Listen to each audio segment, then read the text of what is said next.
Je me suis tenue devant le vieux miroir de la petite chambre. La douce lumière printanière filtrait à travers les fins rideaux de mousseline, répandant une lueur délicate comme un souvenir sur le parquet.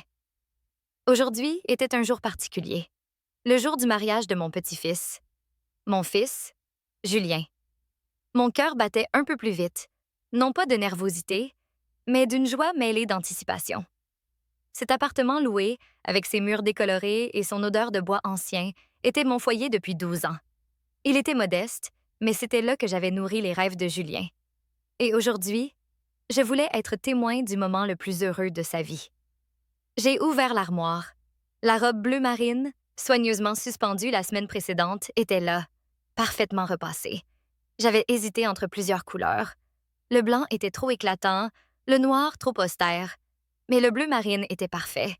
Assez formel et élégant. Je l'avais choisi parce que je voulais que mon fils soit fier en voyant sa mère assise au premier rang. Je ne voulais pas l'embarrasser en paraissant trop démodée ou trop voyante. Sur la petite table à côté du miroir, j'avais posé un rouge à lèvres rose pâle après un mois entier d'hésitation à l'acheter. Je n'avais pas l'habitude d'en porter. La dernière fois remontait probablement à 10 ans, lors d'une réunion de parents d'élèves pour Julien. Mais aujourd'hui, je voulais rayonner un peu plus.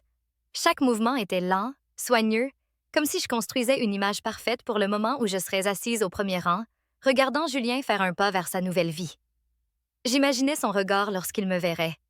Peut-être sourirait-il en disant « Maman, t'es magnifique ». Les escarpins à talons bas étaient soigneusement posés au pied du lit.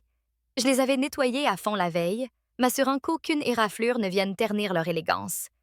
Je me suis approchée du vieux bureau en bois où j'avais placé une petite photo de Julien l'enfant. Cet enfant qui pleurait toute la nuit parce qu'il avait peur du noir, me forçant à m'asseoir près de son lit pour lui raconter des histoires jusqu'à ce qu'il s'endorme enfin. Maintenant, cet enfant était sur le point de devenir l'époux de quelqu'un. Cette photo avait été prise quand il avait 3 ans, l'année où mon mari, Étienne, est décédé, nous laissant, Julien et moi, dans un monde rempli de difficultés. Je me souviens encore des nuits où Étienne berçait Julien avec une petite mélodie de jazz. Le petit lui demandait de la chanter encore et encore jusqu'à ce qu'il s'endorme sur sa poitrine. C'était peut-être la dernière fois que nous étions vraiment en paix tous les trois. J'ai pris la photo, caressé doucement le cadre en bois et murmuré « Notre fils va se marier. J'ai hâte de m'asseoir au premier rang et de te voir marcher, le visage rayonnant de bonheur. » Ces mots n'étaient pas seulement un souhait, mais une affirmation que je faisais toujours partie intégrante de l'histoire de Julien. Pourtant, dans ce moment de paix, une petite pointe d'anxiété m'a traversée. Julien avait été moins en contact ces derniers mois. Ses appels étaient brefs, ses messages réduits à quelques mots. Je me disais qu'il était occupé. C'était un jeune avocat, il construisait sa carrière et préparait son mariage. Je ne voulais pas le déranger, mais j'espérais rencontrer Sophie, sa fiancée, pour discuter en famille.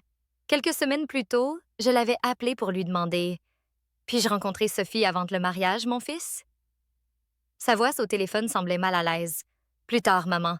Sa famille est un peu particulière. Je veux que tout soit parfait. » Ces mots-ci m'ont fait un peu mal, mais je n'y ai pas prêté attention, pensant qu'il était simplement stressé. J'ai regardé l'horloge. Il ne restait que quelques heures avant la cérémonie. J'ai vérifié mon sac une dernière fois pour m'assurer que tout était prêt. Le mouchoir, un peu de monnaie et la carte que j'avais écrite pour Julien et Sophie. Sur la carte, j'avais noté « Je vous souhaite un bonheur éternel. Je serai toujours là si vous avez besoin de moi. » En écrivant ces lignes, mes yeux se sont remplis de larmes, mais je ne me suis pas autorisée à pleurer. Aujourd'hui était un jour heureux, et je voulais que cette joie soit complète. En ouvrant la porte, je suis tombée sur Madame Dubois, la voisine du rez-de-chaussée, qui arrosait ses pots de pétunia sur son porche. Elle m'a regardée, plissant les yeux à cause du soleil, puis a ri doucement. « Mon Dieu, comme tu es élégante aujourd'hui, Claire, » a-t-elle dit. « Il y a quelque chose de spécial, n'est-ce pas? » Je n'ai pas pu cacher mon sourire, à la fois timide et heureux. J'ai serré la poignée de mon sac et répondu d'une voix basse mais excitée. « Mon fils se marie aujourd'hui. » Je me suis levée tôt pour me préparer. Je ne veux pas arriver en retard. Je ne veux manquer aucun moment de son grand jour. Madame Dubois a hoché la tête, son regard s'adoucissant. J'ai continué, plus lentement, comme si je me murmurais à moi-même. Je n'arrête pas de penser au moment où il entrera dans l'église en costume, attendant la mariée. J'imagine son sourire, la manière dont il regardera sa future épouse comme Étienne me regardait qu'il y a tant d'années. Tu sais, il m'a fallu presque 1 heure pour choisir cette couleur de rouge à lèvres, mais je pense qu'aujourd'hui, la mère du marié doit être un peu radieuse. Madame Dubois a souri et posé sa main sur la mienne. « Je suis sûre que ton fils sera très fier », a-t-elle dit. J'ai hoché la tête, essayant de garder le sourire, mais dans mon cœur, j'espérais simplement que tout se passerait comme je l'avais imaginé pendant tant d'années. Je me suis assise dans le bus, serrant fermement le petit sac sur mes genoux. Chaque secousse du véhicule intensifiait la douleur sourde dans mon abdomen, un mal persistant depuis l'opération de don de foie, 10 ans plus tôt. Je me suis accrochée au siège, essayant de rester droite. J'ai pris une profonde inspiration, tentant de garder ma contenance. Aujourd'hui était le jour du mariage de Julien, et je ne voulais pas que la douleur ternisse ma joie. Le siège à côté de moi était vide, et j'en étais reconnaissante. Non pas que je refusais de parler, mais je n'étais pas sûre de pouvoir cacher mes émotions. Si quelqu'un m'avait demandé « Où vas-tu ?» j'aurais probablement répondu « Voir mon fils se marier ». J'étais si heureuse que j'avais envie de le crier au monde entier. Le bus s'est arrêté à une station. La lumière du soleil entrait par la fenêtre, illuminant les particules de poussière flottant dans l'air. J'ai tendu la main pour essuyer légèrement la vitre tachée. À ce moment, mon regard s'est arrêté sur mon propre reflet, et à côté, comme un fantôme, j'ai vu une image de moi, 30 ans plus tôt. Moi, jeune, assise près d'un lit d'hôpital, tenant Julien, qui n'avait que 3 ans. Étienne, mon mari, était décédé moins d'1 semaine auparavant, d'une crise cardiaque soudaine, inattendue pour tous. Je me souvenais vivement du moment où j'avais posé ma main sur sa poitrine froide, inclinant la tête en silence pendant que Julien s'agrippait à ma manche, sanglotant. « Maman, où est papa? » Je n'avais pas pu répondre. Depuis ce jour, j'avais compris que désormais, moi, et moi seule, devrais aimer, protéger et élever Julien. Les premières années n'avaient pas été faciles. J'avais 2 emplois. Le matin, je nettoyais dans un hôpital et l'après-midi, dans un cabinet comptable près de chez nous. Le soir, je rentrais souvent après 23 heures. Julien dormait depuis longtemps et je réchauffais en silence des restes de riz. Je mangeais rapidement puis m'asseyais à la table pour rédiger des demandes de bourse pour mon fils. J'avais quémandé chaque centime pour ses frais de scolarité auprès d'associations caritatives, de programmes pour mères célibataires et d'églises locales. Certains jours, je marchais près de 5 kilomètres jusqu'au centre de distribution des bourses parce que je n'avais pas de quoi payer le ticket de bus. Julien a grandi dans un monde sans jouets coûteux ni vêtements neufs à chaque saison. Le premier manteau que je lui avais acheté en CE1, j'avais essayé de le faire durer jusqu'en CM1. Je le reprisais, le recousais, ajoutais du rembourrage. Chaque soir, je vérifiais les manches pour voir combien de temps il pourrait encore servir. Moi, je portais toujours le même pull de l'époque où j'étais réceptionniste, plus de 10 ans auparavant. Je ne me plaignais jamais, car je considérais chaque effort comme un investissement dans l'avenir de mon fils. Mais il semblait que le destin savait toujours comment infliger des malheurs aux pauvres. Quand Julien, alors âgé de 16 ans, a été diagnostiqué avec une hépatite B chronique, le médecin a annoncé que son foie déclinait rapidement. Sans greffe, il risquait de ne pas survivre. Je n'ai pas hésité. Je me suis fait tester immédiatement, et quand j'ai appris que j'étais compatible, je me suis allongée sur la table d'opération pour qu'on prélève une partie de mon foie afin de sauver mon fils. L'opération a réussi, mais je devais prendre des médicaments régulièrement pour gérer la douleur et les complications. Les médicaments étaient chers, et avec les revenus que je gagnais en nettoyant les sols de l'hôpital, je devais souvent choisir entre acheter mes médicaments ou de la nourriture pour Julien. La plupart du temps, je choisissais Julien. Il avait plus besoin de manger que moi. Après l'opération, la douleur revenait constamment, mais je serrais les dents, car le sourire de mon fils était le meilleur remède dont je disposais. Cependant, à cette époque, Julien avait commencé à changer. Il suivait les modes et se comparait sans cesse à ses amis issus de familles aisées. Une fois, il a insisté pour que je lui achète des baskets de marque, celles que portaient ses camarades à l'école. Aujourd'hui, toute la classe parlait des nouvelles Air Jordan. Je suis le seul à porter ces chaussures bon marché, avait-il dit d'un ton obstiné. Je me suis assise doucement sur une chaise, prenant une serviette pour essuyer la sueur de mon front. « Veux-tu que je porte ces vieilles chaussures usées? Si tu ne m'achètes pas ces baskets, je n'irai pas à l'école. Je ne veux pas que toute la classe se moque de moi. » J'ai regardé mon fils dans les yeux. J'ai vu son désir d'être reconnu, et mon cœur s'est adouci.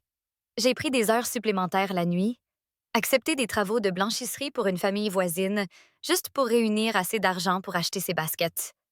Chaque centime était trempé de sueur. Mais je pensais que si ces baskets rendaient Julien heureux, cela en valait la peine. J'avais travaillé des heures supplémentaires pendant 1 mois, renonçant à mes médicaments habituels, ceux qui m'aidaient à gérer la douleur post-opératoire, juste pour offrir à mon fils une paire de chaussures qu'il aimait. Chaque soir, en rentrant, je m'allongeais sur le côté, n'osant pas respirer trop fort. Mais je continuais à me dire, si Julien est heureux, je vais bien. Puis, un jour, je me suis évanouie. J'étais en train de nettoyer le troisième étage de l'hôpital quand j'ai ressenti un vertige. Tout tournait. J'ai essayé de faire quelques postes de plus, mais ma vue s'est brouillée. On m'a dit que je me suis effondrée comme un arbre abattu.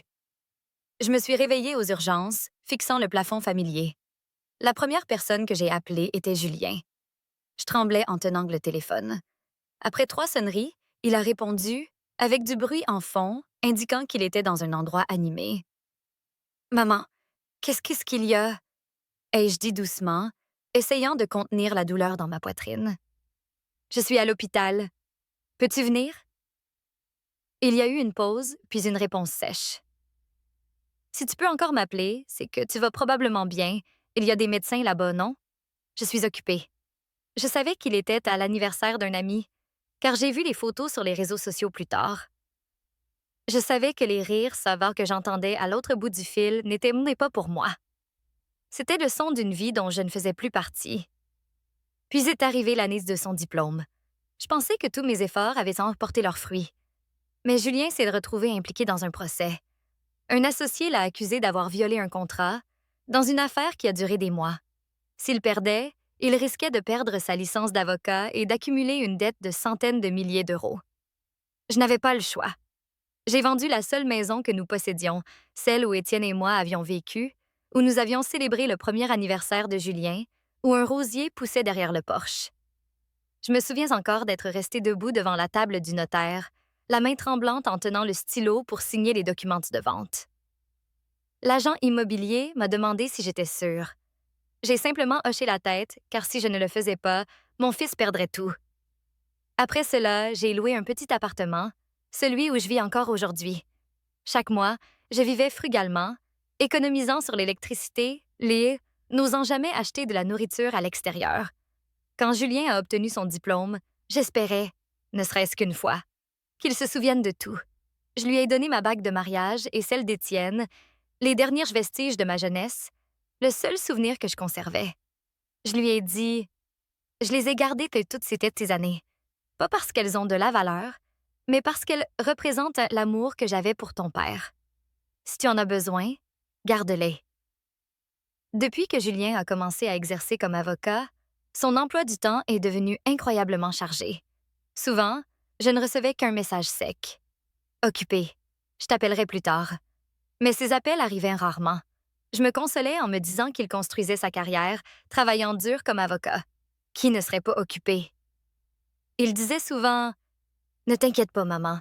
Je fais ça pour l'avenir. Plus tard, tu n'auras rien à faire. » J'avais entendu cette phrase pendant des années et je l'avais toujours crue. Mais peu à peu, j'ai commencé à sentir que je m'éloignais de sa vie. Pas à pas, silencieusement, mais clairement. Quand il a annoncé ses fiançailles avec Sophie, j'étais vraiment heureuse. Lors d'un bref appel vidéo, Julien a levé la main pour me montrer une bague de diamants scintillant au doigt de la jeune femme. Je n'ai vu qu'un sourire timide et une cascade de cheveux blonds. Ils ont dit qu'ils étaient occupés à préparer le mariage et qu'ils m'enverraient les détails plus tard. J'ai hoché la tête, les yeux pleins d'émotion.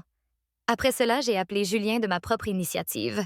Je pense que je devrais rencontrer Sophie avant le mariage, juste pour discuter en famille.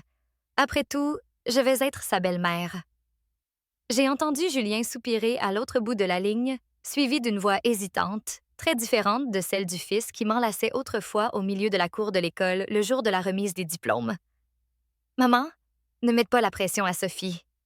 Te rencontrer maintenant pourrait compliquer les choses. » J'ai ri doucement, essayant de masquer le battement manqué de mon cœur.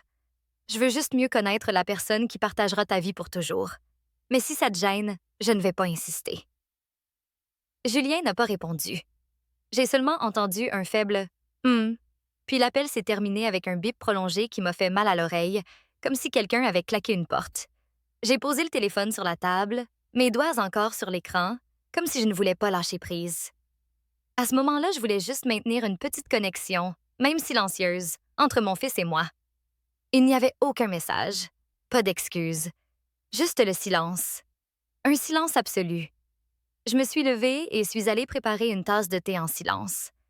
Léo bouillait dans la vieille bouilloire électrique bon marché. Je continuais à utiliser les mêmes sachets de thé, non pas parce que je les aimais, mais parce que j'y étais habituée. L'arôme du thé s'est légèrement répandu, mais il n'a pas soulagé le vide qui gonflait silencieusement dans ma poitrine. J'ai laissé la tasse sur la table, une petite table à manger avec seulement 2 chaises, mais depuis que Julien avait déménagé, sa place restait telle quelle. Chaque matin, je continuais à mettre 2 assiettes chaque fois que je préparais le dîner. Je continuais à regarder la chaise vide, non pas parce que je ne réalisais pas qu'il était parti, mais parce que je ne voulais pas croire qu'il ne reviendrait pas. On dit que lorsque les enfants grandissent, les parents doivent apprendre à les laisser partir. Mais personne ne m'a appris à laisser partir l'enfant que j'avais aimé chaque jour, chaque repas, chaque nuit. Comment laisser partir quelqu'un pour qui j'avais dépensé jusqu'à mon dernier centime? Comment laisser partir quelqu'un pour qui, chaque fois que je me réveillais en pleine nuit, ma main cherchait encore inconsciemment le petit lit où il dormait autrefois? Mais une semaine plus tard, par hasard, Madame Dubois m'a raconté que Julien avait organisé une fête de fiançailles dans un restaurant de luxe à Paris. Elle avait vu les photos sur un réseau social.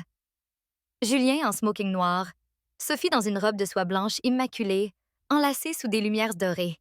Sans moi, pas un mot. Je n'enviais ni les lumières, ni le champagne, ni les robes. Je ne comprenais simplement pas pourquoi il ne m'avait rien dit. Le lendemain, j'ai rappelé Julien. Le téléphone a sonné, puis s'est passé sur messagerie. Quelques minutes plus tard, j'ai reçu un message. « Pourquoi tu as appelé? Je suis en réunion. » J'ai répondu. « Je voulais juste savoir si tu allais bien. » Pas de réponse. Je n'ai pas rappelé avant la semaine suivante. Cette fois, Julien a répondu, sa voix ni en colère ni joyeuse, juste vide. « Maman, je suis sérieux. Ne rappelle pas sans prévenir. Je suis très occupée. » J'ai essayé de garder une voix calme. « Oui, je comprends. Mais il y a quelque chose que je veux te demander. » « Dis-moi. »« Vite, maman. J'ai une réunion avec un client dans 5 minutes. » J'ai hésité, puis dit doucement. « Pourrais-tu amener ta future femme à la maison un jour? » Juste pour discuter. De l'autre côté de la ligne, j'ai entendu un rire sec, un son qui m'a donné la chair de poule. « Maman, ton appartement loué ressemble à une cage à lapins. Tu ne vois pas? Je ne peux amener personne là-dedans. Ne gâche pas mes affaires. » J'ai cru avoir mal entendu, mais je n'étais pas sans voix. J'ai senti comme si on m'écrasait la poitrine. Je lui avais donné une partie de mon foie. Et maintenant, il me plantait un poignard. Pour la première fois de ma vie, je n'ai rien pu dire. Pas un mot, pas un soupir.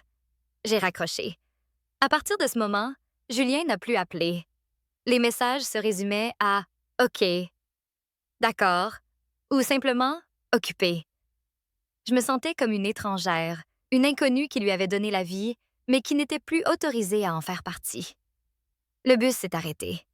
Je suis descendue, mes escarpins à talons bas touchant le trottoir. La douleur de l'ancienne opération est revenue, mais j'ai serré les dents et me suis tenue droite. J'ai regardé au loin, où se dressait le domaine qui accueillait le mariage, avec ses arbres luxuriants et ses lumières scintillantes. Je m'imaginais entrer, vêtue de ma robe bleu marine parfaitement repassée, avec un sourire radieux, et Julien m'enlaçant, disant qu'il était fier de m'avoir là. Lorsque le domaine est apparu, je me suis arrêtée net, émerveillée par sa splendeur. Des tables de banquet d'un blanc immaculé, couvertes de nappes en soie, des arrangements floraux blancs rehaussés d'argent, et les notes mélodieuses d'un orchestre symphonique flottaient dans l'air. J'ai lissé ma robe, un petit rituel pour me préparer à m'intégrer dans cet espace extravagant, même si, au fond, je savais que je n'y avais pas ma place. Mais en approchant de l'entrée, un agent de sécurité en costume noir m'a barré le passage, l'air sévère. « Désolé, vous ne figurez pas sur la liste », a-t-il dit d'une voix calme mais froide. J'étais abasourdie, comme si on m'avait jeté un seau d'eau glacée. « Je suis la mère du marié », ai-je répondu, essayant de garder une voix calme, Bien que mon cœur commençât à battre fort, l'agent m'a regardé sans émotion, a sorti un iPad et a parcouru rapidement la liste. Votre nom n'est pas ici, a-t-il dit avec indifférence. Je suis restée figée, serrant mon sac si fort que ma main tremblait. C'était comme un couteau tranchant mes attentes, me faisant me sentir comme une étrangère à la noce de mon propre fils. J'ai sorti mon téléphone et, la main tremblante, j'ai composé le numéro de Julien. Ça sonnait, mais personne ne répondait. J'ai rappelé, désespérée cette fois. Toujours pas de réponse. Puis un message est apparu à l'écran. Maman, ne fais pas d'esclandre. C'est un jour important pour moi. Je l'ai lu encore et encore. Chaque mot était comme un poignard dans mon cœur. Julien, mon fils, pour qui j'avais donné une partie de mon foie, vendu ma maison et ma bague de mariage pour l'aider, me disait maintenant de ne pas gâcher le jour le plus heureux de sa vie. Je suis restée là, à l'entrée du domaine, dans ma robe bleu marine soigneusement repassée, maintenant tachée de quelques grains de poussière, enveloppée d'un sentiment de solitude.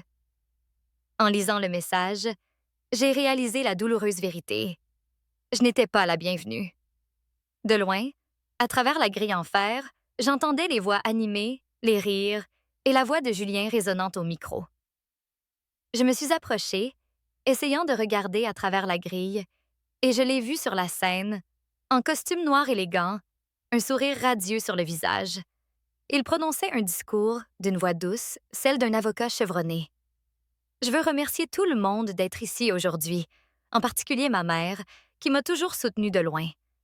Elle vit actuellement à l'étranger pour des raisons professionnelles. Elle n'a donc pas pu être là, mais je sais qu'elle nous bénit. Le public a applaudi, mais j'ai senti le sang se retirer de mes veines. Julien avait menti.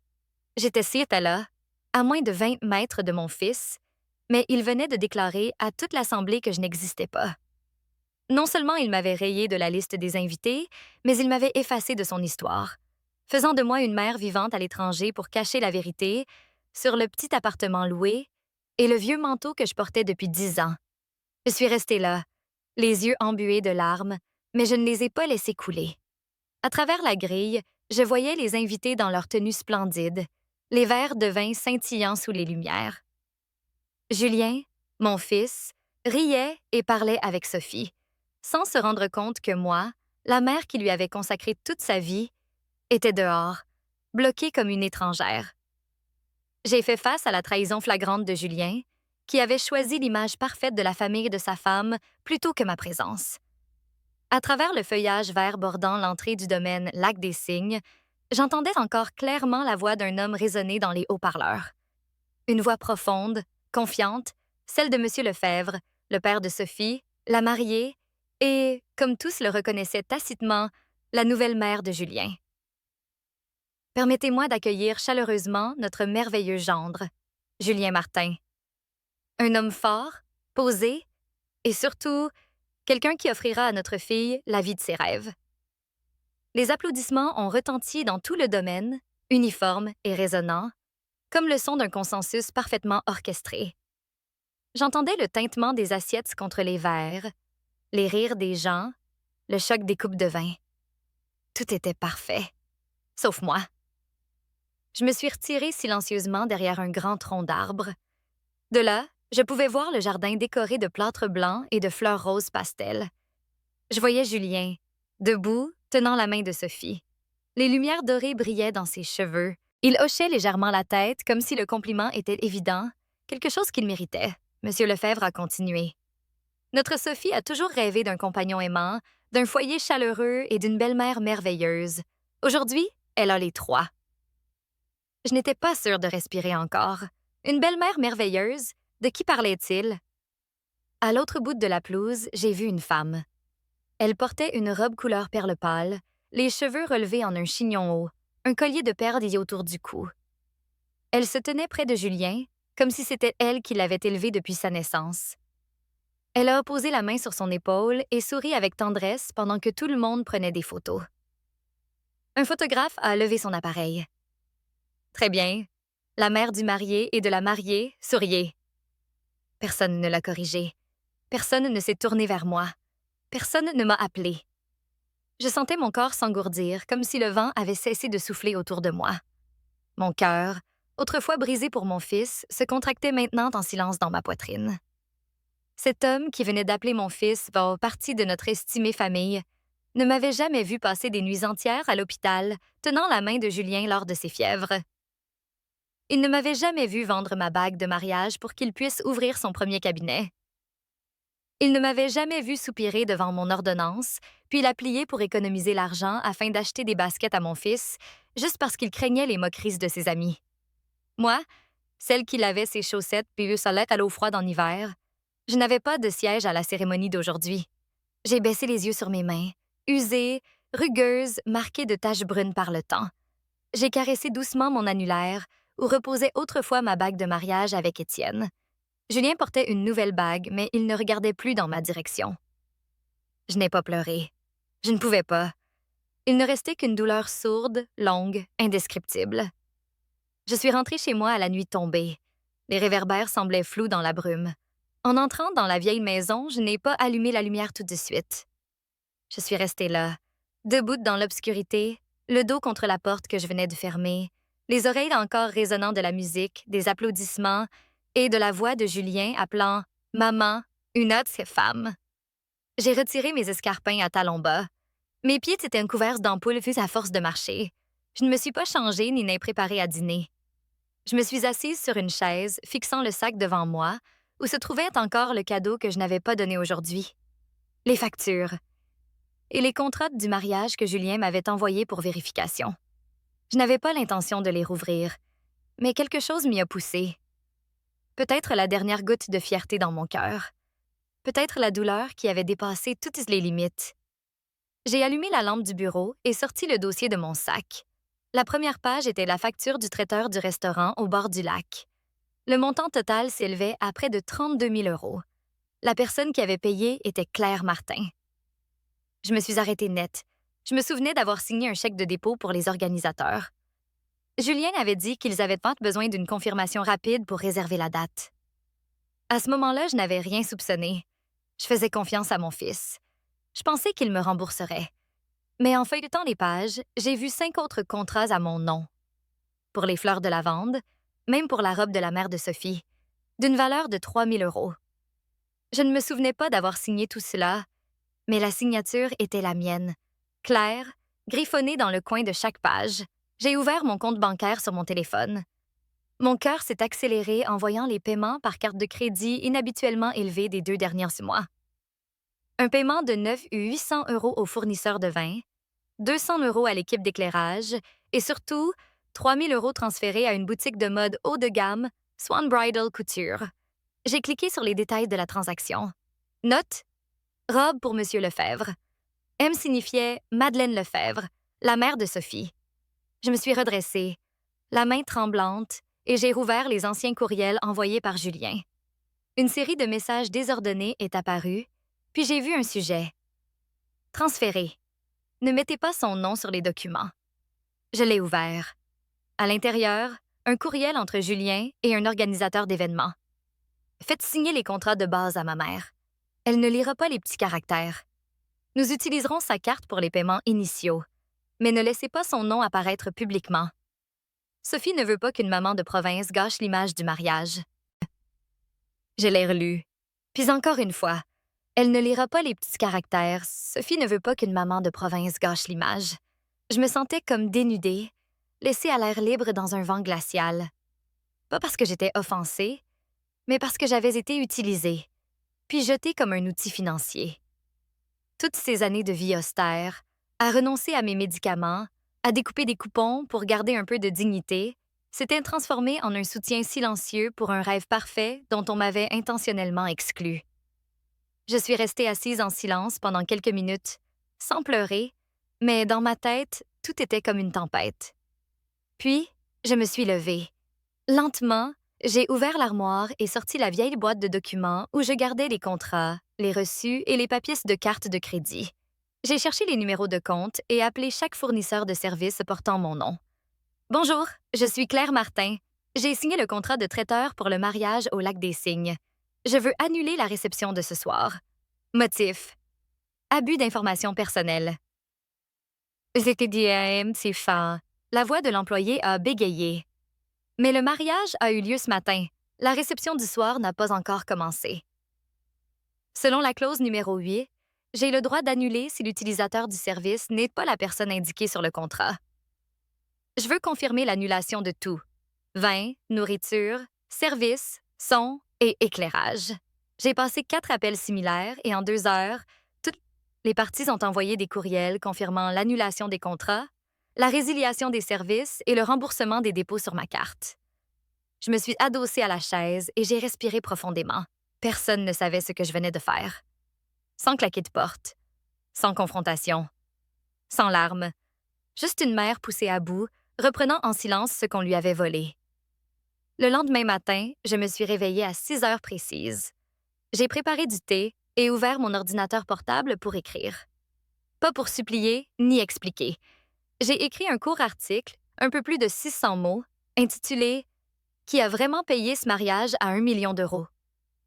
Je ne l'ai pas signé de mon nom. J'ai simplement joint une photo d'une partie de la facture, le coin avec ma signature et un extrait du courriel interne envoyé par Julien. Ne laissez pas son nom apparaître publiquement. Sophie ne veut pas qu'une maman de province gâche l'image. J'ai envoyé l'article à la section féminine d'un journal en ligne qui publiait des articles anonymes de mères célibataires. Je ne m'attendais pas à ce qu'ils soient publiés, mais je voulais que quelqu'un, quelque part, sache que j'avais été présente au mariage de mon fils d'une manière qu'il n'oserait jamais reconnaître, mais qu'il ne pourrait nier. J'ai fermé l'ordinateur. Je me suis servi une autre tasse de thé. Hier, j'étais à l'écart d'un mariage. Aujourd'hui, je me lève, non pas pour détruire, mais pour rappeler que je ne suis pas une ombre. Je suis la racine sur laquelle tout a été construit. De retour chez moi, à la nuit tombée, les réverbères se semblaient flous dans la brume. En entrant dans la vieille maison, je n'ai pas allumé la lumière tout de suite. Je suis restée debout dans l'obscurité, le dos contre la porte, les oreilles résonnant encore de la musique, des applaudissements et de la voix de Julien appelant vers maman une autre femme. J'ai retiré mes escarpins. Mes pieds étaient pleins d'ampoules. Je ne me suis pas changée ni n'ai préparé à dîner. Je me suis assise, fixant le sac devant moi. Je savais que c'était moi qui avais éteint le dernier interrupteur, en silence, sans crier. Pour eux, c'était comme un accident inattendu, mais pour moi, c'était le résultat des choix de Julien. Et maintenant, assise dans la petite cuisine, préparant une tasse de thé chaud et mangeant en silence une tranche de pain rassis, les images du chaos au domaine n'étaient qu'une vague dans mon cœur, jusqu'à ce que je reçoive le premier appel de Madame Dubois. « Claire, mon Dieu, as-tu entendu ce qui s'est passé ce soir? » J'ai posé la tasse sur la table et répondu calmement. J'ai entendu qu'ils ont eu des problèmes d'organisation. Elle a baissé la voix, comme si elle craignait d'être entendue. Des problèmes? Toute la réception a été annulée. Plusieurs amis du club de danse ont des connaissances qui étaient invités. L'orchestre est parti à 18h30. Le vin a été retiré avant d'être débouché, les nappes ramassées en plein milieu de la fête. La mariée pleurait sans arrêt, et Julien... J'ai avalé ma salive, gardant une voix ferme. Qu'est-il arrivé à Julien? Il a crié au milieu du jardin, devant les invités. « C'est ma mère. Pourquoi est-elle si cruelle? » On disait qu'il avait une tête horrible. « Eh bien, pareil. » Je n'ai rien dit. Madame Dubois a soupiré. « Je pensais que tu ne méritais pas d'entendre ça. Veux-tu que je vienne? » « Non, ça va, » ai-je répondu. Mais cette nuit-là, je n'allais pas bien. Moins d'une heure plus tard, mon nom a commencé à apparaître sur les réseaux sociaux. Julien avait publié un message sur sa page personnelle. Je me souviens encore de chaque mot, chaque ponctuation. Certaines personnes ne peuvent pas bénir le bonheur des autres, même s'il s'agit de leur propre mère. Sans me nommer, sans photo, mais assez pour ouvrir la porte à des centaines de commentaires, comme une digue rompue. Quelle sorte de mère est aussi impitoyable? Gâcher le mariage de son propre fils, c'est incroyable. C'est pour ça que Julien ne l'a pas invité. Typique d'une mère toxique. Une publication partagée par un compte sur la vie conjugale disait « Un mariage à 1 million d'euros ruiné parce que la mère biologique est jalouse de sa belle-fille. » Il ne connaissait même pas mon nom. Mais en moins d'une demi-journée, quelqu'un a trouvé une photo de Julien à l'université où je l'enlaçais le jour de sa remise de diplôme, souriant si fort que mes yeux se plissaient. Sous la photo, Les gens commentaient: c'est elle, la mère qui a ruiné le mariage? Elle n'a pas l'air si pauvre ni si négligée. Pourquoi ferait-elle ça? Le genre de mère qui ne peut pas lâcher son fils. Pauvre mariée. J'ai lu chaque ligne, incapable de comprendre où je me situais dans l'histoire que les gens construisaient. J'étais sans voix. Après des années à élever mon fils, je devais lire qu'on me traitait de mère toxique, guidée par les mots du fils qui m'avait autrefois dit que j'étais tout son monde. J'ai bloqué mon compte après avoir reçu près de 50 messages, certains d'inconnus, d'autres d'anciens camarades de classe de Julien pour qui je cuisinais autrefois. Quelqu'un a demandé: pourquoi lui as-tu fait ça? Un autre a écrit, plus brièvement: tu m'as déçu. Une amie de Sophie, je crois, a envoyé une photo de la réception inachevée avec la légende: regarde, tu l'as fait pleurer? Tu es fière? J'ai posé le téléphone et ne l'ai plus rouvert. Mais les mots continuaient de résonner dans ma tête, comme des éclats impossibles à retirer. Chaque mot, chaque signe de ponctuation gravait une ligne dans mon estime de moi. Je me suis assise dans la vieille chambre où je cousais les boutons de Julien en CP, où je faisais bouillir de l'eau pour lui laver les pieds après les jours d'hiver enneigés, où j'imaginais qu'un jour, je serais assise là, regardant mon fils rayonner de bonheur avec la personne qu'il aimait, sachant que tous mes sacrifices en valaient la peine. Mais maintenant, j'étais vue comme l'ennemi. Personne ne savait ce que j'avais fait, et ceux qui le savaient préféraient oublier. Le lendemain matin, je suis sortie marcher jusqu'au petit marché fermier au bout de la rue. Un endroit calme où les gens se saluaient avec des sourires plutôt qu'avec leurs écrans. Une vieille femme vendant du pain m'a reconnue et a souri. Madame Martin, j'ai lu un article en ligne hier. C'est vous qui l'avez écrit, n'est-ce pas? Je suis restée silencieuse un moment, puis j'ai hoché la tête. Elle m'a regardée avec des yeux différents de ceux d'Internet. Vous n'êtes pas cruelle. Vous êtes juste une mère, et parfois, une mère doit aussi dire ce qu'elle pense. J'ai souri sans répondre, me sentant un peu soulagée. Peut-être que beaucoup continueraient à me critiquer. Peut-être que Julien ne s'excuserait jamais.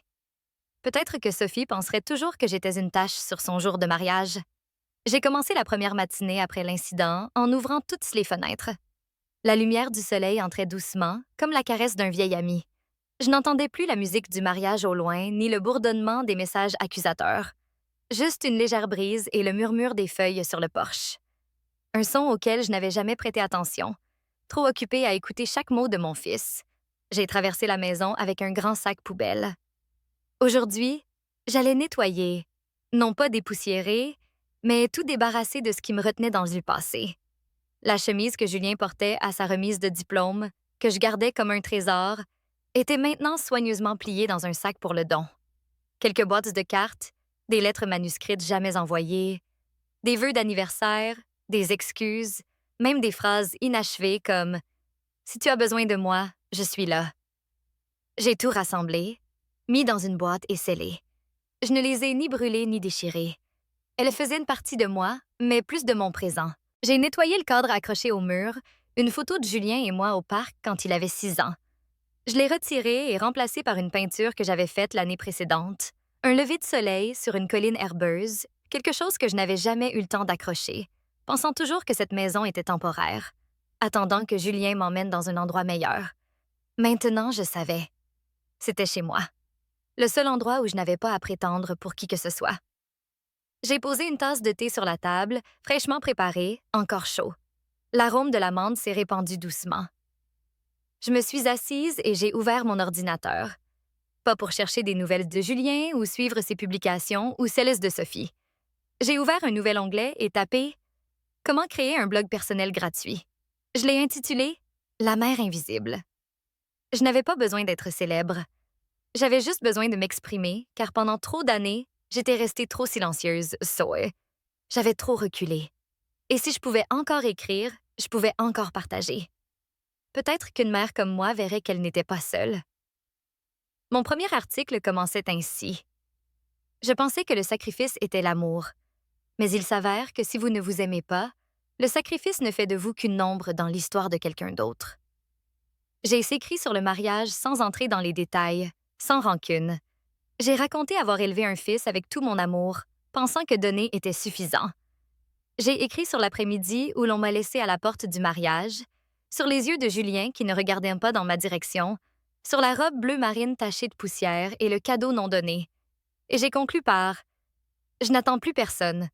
Aujourd'hui, je mets une assiette sur la table pour moi. » 2 jours plus tard, j'ai reçu le premier courriel. Une femme nommée Marie de Bretagne a écrit « Je pensais être la seule à avoir été exclue du mariage de ma fille. Merci.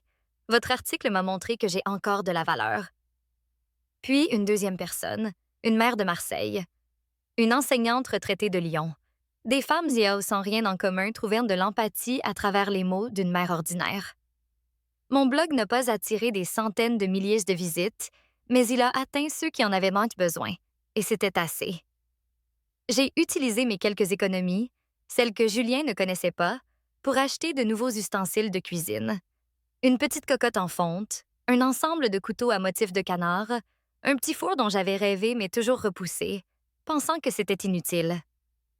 J'ai imprimé des flyers, écrits à la main. Cours de cuisine pour seniors chez Claire, tous les samedis, gratuits. Je les ai accrochés au marché fermier, à la pharmacie et à la vieille boulangerie de M. Dupont. Le premier jour, 3 personnes sont venues. Madame Dubois, un veuf nommé Thomas, et Thérèse, 67 ans, qui voulait apprendre à cuisiner un repas décent pour elle-même. Pour la première fois depuis le départ de sa fille, je me suis tenue dans la cuisine, une cuillère en bois à la main, le cœur débordant de joie. Je leur ai dit « Aujourd'hui, nous ne cuisinons pour personne d'autre, ni mari, ni enfant, ni famille, ni invité. Aujourd'hui, nous cuisinons pour nous-mêmes. » Quand ils sont partis, j'ai lavé la vaisselle, nettoyé la table et rangé les restes.